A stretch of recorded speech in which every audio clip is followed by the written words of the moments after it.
Brother, be brief. Plus, we got food cooking, and hey, I'm hungry too.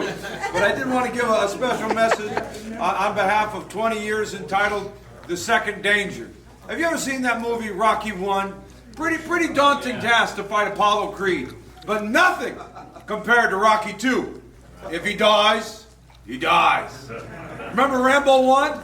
Pretty good movie. Guy up in the woods hiding out, and he's got to fight a couple of people. But Rambo II, Lord, that guy can fight, man. He's got 2 machine guns in the middle of the jungle, never misses a shot, never runs out of bullets, shooting missiles out of bows and arrows. It's like, wow, this challenge was much harder than the first one.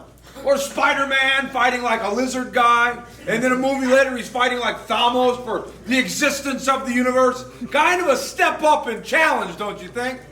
And while we celebrate 20 years, and we will celebrate 20 years, we have to be on guard for the next danger.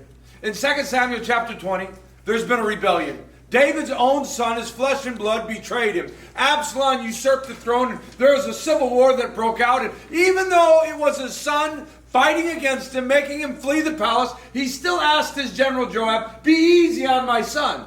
But Joab was not an easy man. Joab was a bear of a man. He was a warrior, undefeated in 40 years of battle. Many times he was the underdog, and here he found himself the underdog again in the wilderness, and the massive army of Absalom attacks, and Joab is victorious, and in the midst of the battle, Absalom had this beautiful flowing hair. I know a little something about beautiful flowing hair, but that's not the point.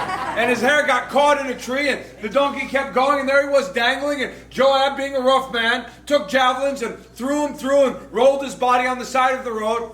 When the rebellion was over, David demoted Joab and said, "You can't be my general. You don't listen very well. And so I'm going to take my nephew Amasa and make him the next general." So David comes back to the palace, sets his house in order, demotes Joab, promotes Amasa, and then there's a new problem.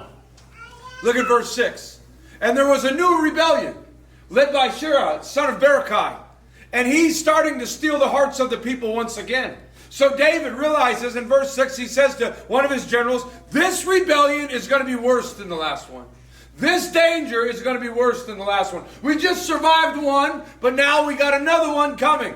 And so he says, "Amasa, get the army ready in 3 days and march." The army was ready in 3 days, but Amasa was late. Remember this, people that are late? I'm not looking at anybody in particular. I'm just saying a lot of people come late to church. And so he's late. And Joab he's there, but he's been demoted, and he wants his job back. And so when Amasa finally gets there, they're like, "Hey, we've been waiting for you." And Joab gives him one of those handshakes and pulls him close. But Joab had his dagger out. And he says, "Hey, good brother." And he goes, "Hey, good brother." And he stuck him right in the stomach in front of the whole army.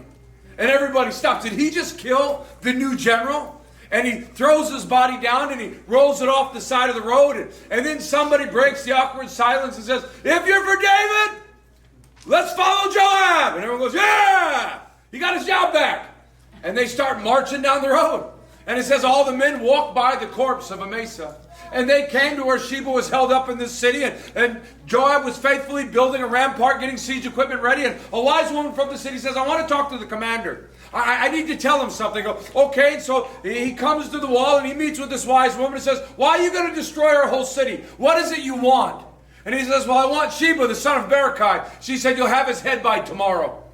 And the next day over the wall flew the head of Sheba, son of Berechiah, had been decapitated. And then Joab went back to David and the war was over. The